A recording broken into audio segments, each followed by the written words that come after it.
The day my father died, I was in his office reviewing quarterly projections for Sterling Innovations' new medical device division. Numbers had always been my sanctuary, clean, precise, unchangeable. Unlike people, spreadsheets never lied or played favorites. Mr. Sterling wants to see the Q3 estimates, his secretary Martha said, poking her head in. She'd been calling him Mr. Sterling instead of your father since my first day at the company. Professionalism, she'd explained, was everything. Almost done, I replied, double-checking my calculations. The medical division was my baby, a project I'd spent 3 years developing. The projections looked promising, a 40% growth rate, conservative estimates showing potential revenue of $50 million by year's end. I never got to show him those numbers. The heart attack hit during his afternoon tennis match. By the time I reached the hospital, Sarah had already arrived, designer heels clicking against sterile tiles as she paced the waiting room. My sister always did have perfect timing. Finally decided to show up. She snapped, barely glancing at me. "Where were you?" "Working," I said quietly. "At the office, where you haven't been in months." She waved her hand dismissively. "Some of us have lives outside that dusty building, Madison." That dusty building was Sterling Innovations' headquarters, the company our grandfather had founded and our father had built into a billion-dollar enterprise. Sarah treated it like a trust fund, showing up for board meetings and important client dinners, but leaving the actual work to others, mainly to me. The doctor's arrival cut short our brewing argument. His expression told us everything before he spoke a word. "I'm very sorry," he began, and the world tilted sideways. The next few days passed in a blur of funeral arrangements, condolence calls, and board meetings. I handled most of it, working through my grief the only way I knew how, by keeping busy. Sarah spent her time entertaining relatives and giving tearful interviews to business magazines about carrying on our father's legacy. The will reading was scheduled for a week after the funeral. I sat in our family lawyer's office, the same leather chair I'd occupied during countless childhood visits with Dad. Mr. Patterson, who'd handled Sterling legal affairs for 30 years, looked uncomfortable as he shuffled his papers. "As you know," he began, "your father updated his will recently, just 2 months ago, in fact." I nodded. Dad had mentioned wanting to get his affairs in order, though he'd seemed healthy as ever. "The bulk of his personal estate will be divided equally between you both," Mr. Patterson continued. "The house, investments, art collection, all split 50-50. Sarah smiled, probably already mentally redecorating the Manhattan penthouse. However, the lawyer cleared his throat regarding Sterling Innovations. My heart stopped. Dad and I had discussed this. Just last month, we talked about my 5-year plan for the company over dinner. He'd seemed excited about my vision for expanding the medical division, even proud. Control of the company, including the position of CEO and chairperson of the board, will pass to Sarah Sterling. The words hit like physical blows. Sarah's triumphant gasp barely registered through the roaring in my ears. "There must be some mistake," I managed. "Dad and we had plans. The medical division is specifically addressed." Mr. Patterson cut in gently. "Your father left instructions that all current projects should be reviewed by the new CEO for viability." Sarah's smile turned predatory. "Don't worry, little sister. I'll give your pet project all the attention it deserves." I sat there numb as Mr. Patterson continued reading. The details washed over me. Voting shares, board positions, corporate structure. All I could think about was Dad's voice during our last dinner. The medical division could change lives, Madison. It's exactly the kind of innovation Sterling needs. Had it all been lies? The next morning, I arrived at the office early. As usual, my security badge still worked, though I wondered how long that would last. The medical division team was waiting for my morning briefing. 15 brilliant engineers and researchers who trusted my vision. I heard about the will reading, Martha said softly as I passed her desk. I'm so sorry, Madison. I managed a weak smile. Thanks, Martha. Has she arrived yet? 3rd floor. Moving into the executive office already. Of course she was. Sarah never wasted time claiming what she thought was hers. I made it through the briefing somehow, focusing on technical details and development timelines. My team knew something was wrong, but they were kind enough not to ask. These people had followed me, believed in me. What would happen to them now? The answer came sooner than expected. Madison. Sarah's voice cut through the quiet hum of the engineering floor. She stood in the doorway of our research lab, looking absurdly out of place in her camel suit. We need to talk. I followed her to what had been Dad's office. She'd already replaced his degrees and family photos with modern art pieces.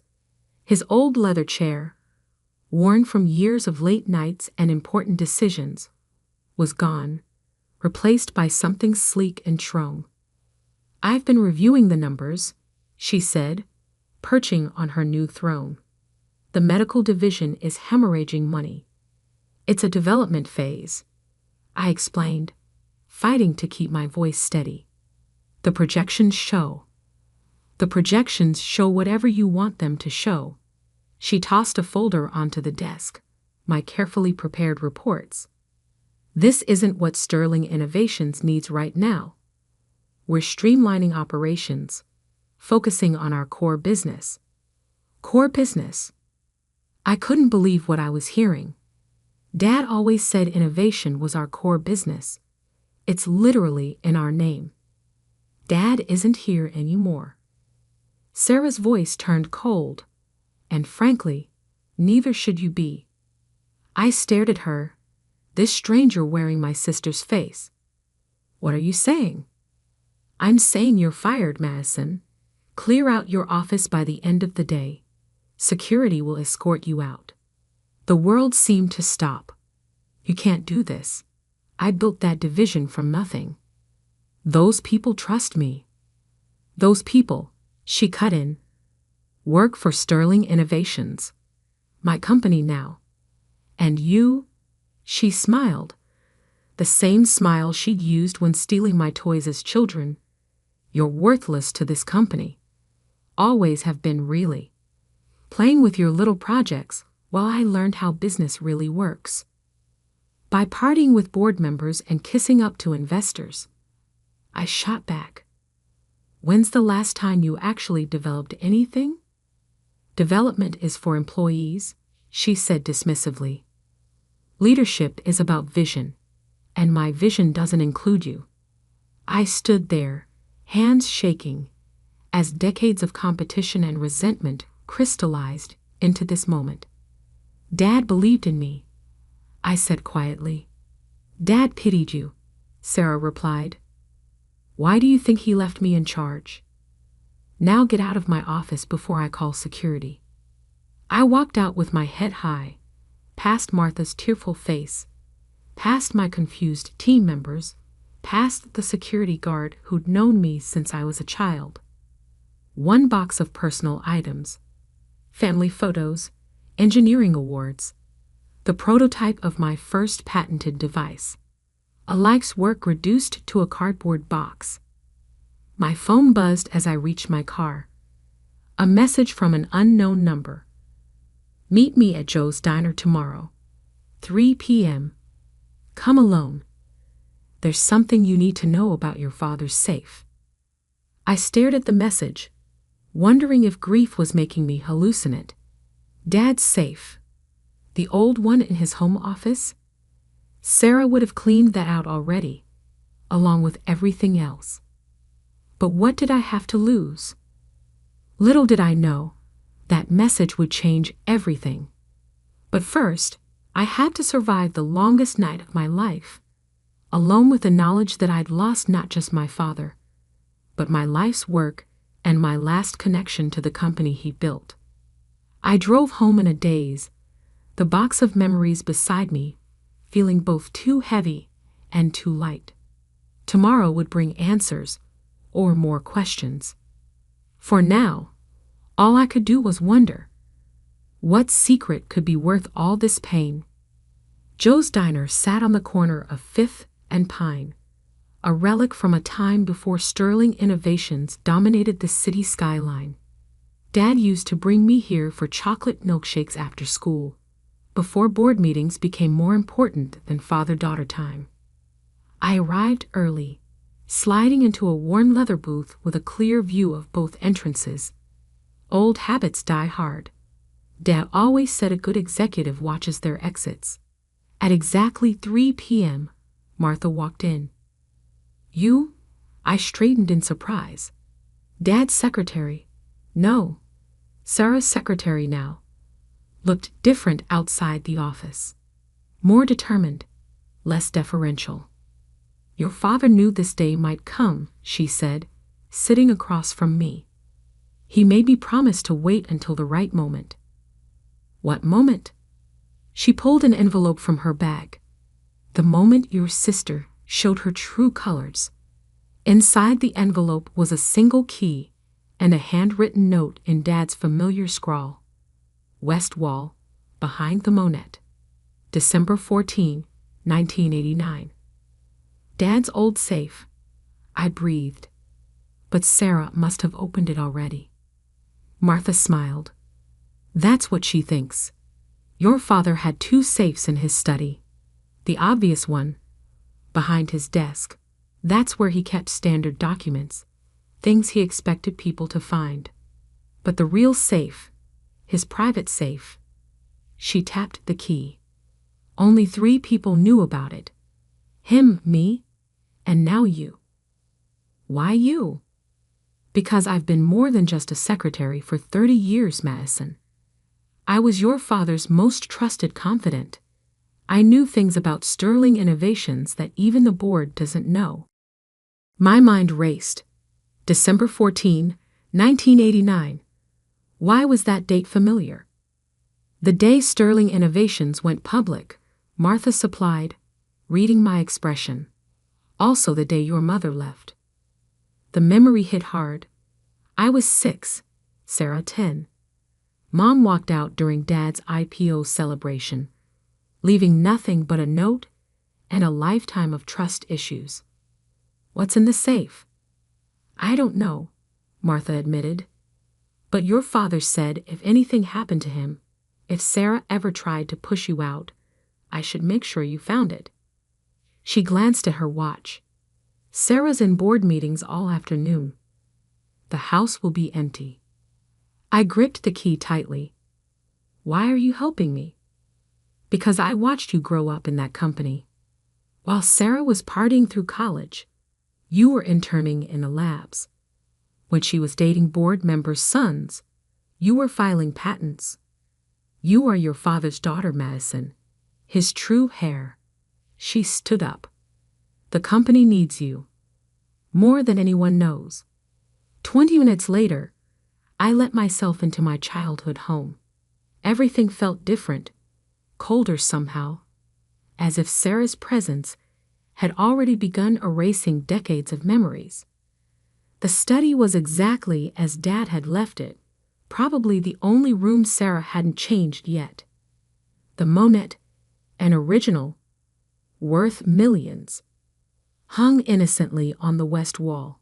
With trembling fingers, I lifted it. There, almost invisible against the wood paneling, was a seam. The key fit perfectly.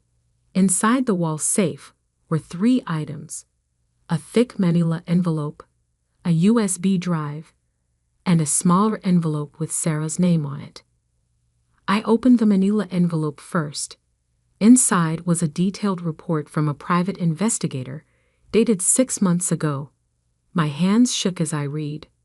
Subject: Sarah Sterling investigation confirms systematic embezzlement from Sterling Innovations Medical Research Fund. Estimated total, $28.7 million.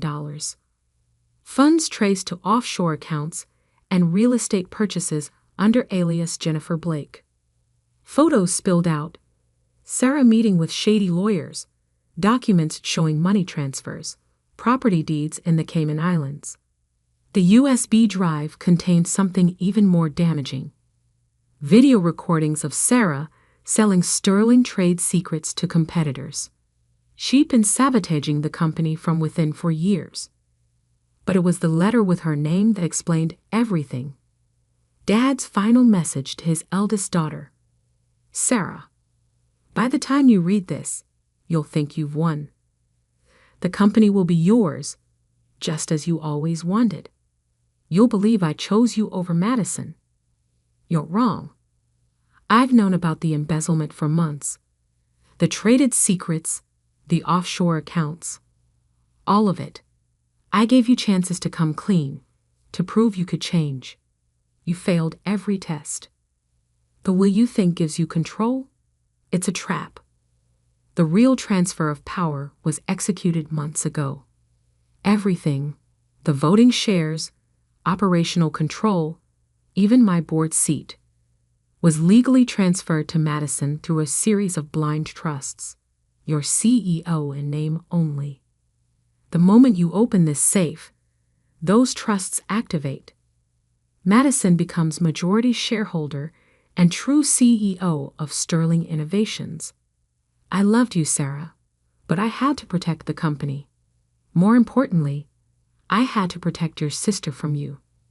The choice is yours now. Resign quietly, return the stolen funds, or face criminal charges. Madison will know what to do. Dad. My phone buzzed. A text from Martha. The board meeting just ended. Sarah's headed to the house. I quickly photographed everything, then replaced it exactly as I'd found it. The front door opened just as I rehung the monet. What are you doing here? Sarah's voice cracked like a whip. I turned slowly, saying goodbye to Dad's office, since you'll probably redecorate this room too. Get out before I call the police. I walked past her, pausing in the doorway. You should check Dad's safe, by the way. The real one, behind the monet. Interesting reading material. Her face paled. What are you talking about? Ask Martha for the key. Or better yet, ask her about December 14, 1989. I smiled. Goodbye, Sarah. See you at tomorrow's board meeting. I heard her heels clicking frantically across the floor as I left, knowing she'd find exactly what Dad wanted her to find. In my car, I pulled out my phone and dialed the number for Sterling Innovations' head of security. Jack. Madison Sterling. I need you to lock down all company servers immediately. Authorization code Victor Echo 9. And put a hold on any transfers from our research accounts. Yes, Miss Sterling, he replied without hesitation. Dad's loyal people were still in place, just as he planned. Next, I called our family lawyer. Mr. Patterson, it's time to execute the Phoenix Protocol. Are you sure? He asked. Once we activate those trusts, there's no going back. I thought about Sarah's face when she fired me, about the years of sabotage, about Dad's final act of protection. I'm sure. My sister needs to learn that some safes hold more than just secrets. They hold justice. Tomorrow would bring chaos, board meetings, legal challenges, perhaps even criminal charges. But for now, I smiled, knowing Dad had outplayed us all. The medical division would survive. Sterling Innovations would thrive. And Sarah? She was about to learn what Dad always taught me. In business, as in life, the truth will always come out. All it takes is the right key, the right safe, and the right moment. The Sterling Innovations boardroom had always reminded me of a gladiator arena. 24 stories up, floor-to-ceiling windows offering a panoramic view of the city our family had helped build, and a massive oval table where corporate warriors fought their battles. I arrived early, watching the sunrise paint the skyline in shades of gold. Martha had already prepared the room, folders at each seat, coffee service arranged precisely, blinds adjusted to minimize glare. The little details that made big moments work. Security reports Sarah arrived at 5 a.m., Martha said, setting a cup of green tea at my usual spot. She's been in her office making calls all morning. I nodded, picturing my sister's desperation. Any transfers get through? No. The accounts are frozen, just as you ordered. Though she tried, 17 attempts to move funds offshore since midnight. And the board members? All confirmed attending, including Thomas Y. That was crucial.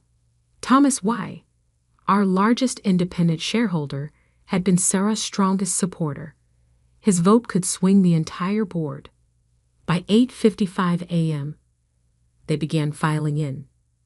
Board members, legal counsel, even a few shareholders who'd earned the right to attend. Many double-took at my presence, but no one dared comment. The tension in the room could have powered the building. Sarah arrived last, naturally. She changed clothes since yesterday. Armani power suit, killer heels, war paint perfect. But her eyes gave her away. They darted around the room like a cornered animal's, finally fixing on me with pure hatred. "What is she doing here?" she demanded. "Waiting for you to begin the meeting," I replied calmly. "There are some interesting items on today's agenda. You're not on the board anymore. Security."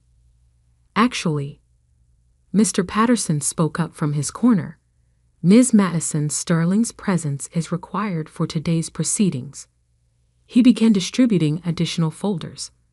"If everyone could please review the documents before you."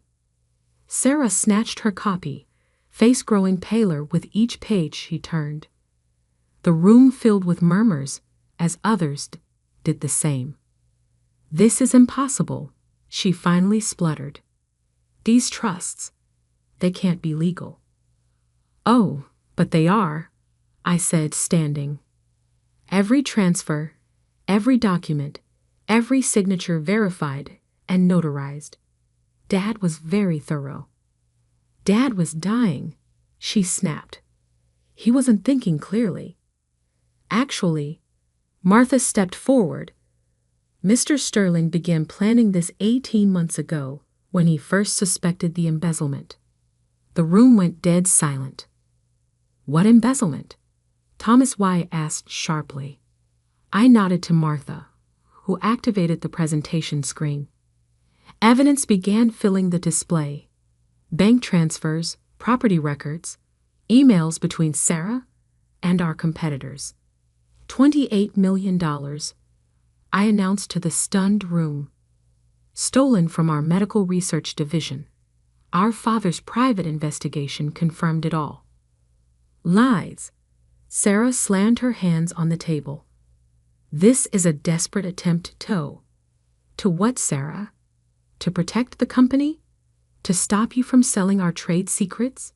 I pulled out my phone. Should I play the videos Dad collected? The ones showing you meeting with our competitors?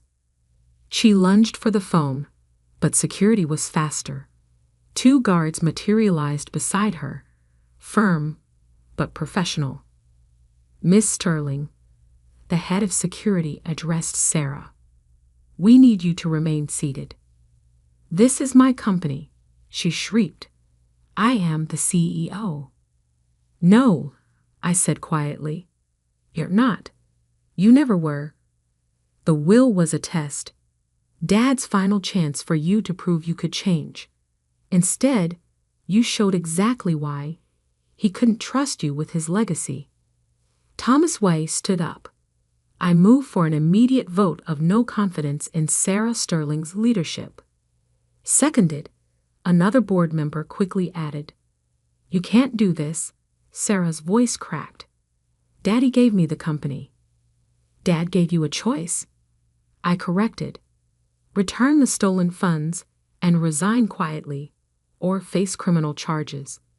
Time to choose, sister. She looked around the room, finding no allies in the faces surrounding her. All these people she charmed and manipulated over the years. Now they saw her true nature. Fine, she spat.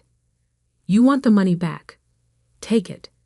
But don't think this means you've won. I'll fight this in court. You'll what? I interrupted. Reveal how you embezzled millions? How you sold company secrets? How you fired the legitimate CEO hours after Dad's funeral? I shook my head. Think carefully about your next move, Sarah. Prison jumpsuits come in designer orange these days. Mr. Patterson cleared his throat. There is another option. One your father prepared. He slid a document across the table. Sarah's hands shook as she read it. A full confession in exchange for immunity from prosecution, I explained. Sign it, return every penny you stole, and you can walk away. Keep a small trust fund, even. Enough to live comfortably, if not extravagantly. And if I refuse, then I'd press charges. The evidence goes to the SEC, the FBI, and every news outlet in the country. The great Sarah Sterling, brought down by her own greed. Tears smeared her perfect makeup as she stared at the document. For a moment, I saw past the designer armor to the sister I'd once admired, once loved. Was any of it real? I asked softly. Did you ever actually care about the company? About Dad's legacy? I cared about winning, she whispered. That's what Dad taught us, wasn't it? Win at all costs? No, I shook my head. That's what you chose to learn. Dad taught us to innovate, to build, to make things better. You just couldn't see past your own reflection. She picked up the pen, hand trembling slightly. You think you're so perfect, have you? Daddy's real hair? The true Sterling? No, Sarah. I just think I'm the sister who didn't betray everything our family built. The scratch of her signature echoed in the silent room. As soon as she finished, security stepped forward. Please escort Ms. Sarah Sterling from the building, I instructed. Her credentials have already been deactivated. She stood, straightening her designer jacket one last time. Congratulations, little sister. You finally won. This was never about winning, Sarah. It was about protecting what Dad created, what we were supposed to protect together. As the doors closed behind her, Thomas Weiss spoke up. I moved to formally recognize Madison Sterling as CEO and chairperson of Sterling Innovations, effective immediately. The vote was unanimous. Hours later, after the press releases were drafted, the employees notified, and the initial shockwaves had subsided, I stood in Dad's old office, my office now. Martha brought in a box I'd requested from storage. Are you sure about this? She asked as I pulled out the old leather chair, Dad's chair, the one Sarah had discarded. Some things shouldn't change, I said, running my hand over the worn leather. Some legacies deserve to be preserved. I sat down, feeling the weight of responsibility settle around me. On the desk, Dad's old photo still stood, all of us together, before Mom left, before Sarah's ambition poisoned everything, before money and power tore our family apart. Your father would be proud, Martha said softly. He knew, didn't he? All along, he knew it would end this way. She smiled. He knew his daughters, both of them. The one who saw the company as a prize to be won, and the one who saw it as a responsibility to be earned. I picked up the medical division reports. My division, the one Sarah had tried to destroy. The numbers still looked promising. With the stolen funds returned, we could accelerate development, help more people, build something truly meaningful. Martha, I called as she turned to leave. Thank you for everything. Just doing my job, Miss Sterling.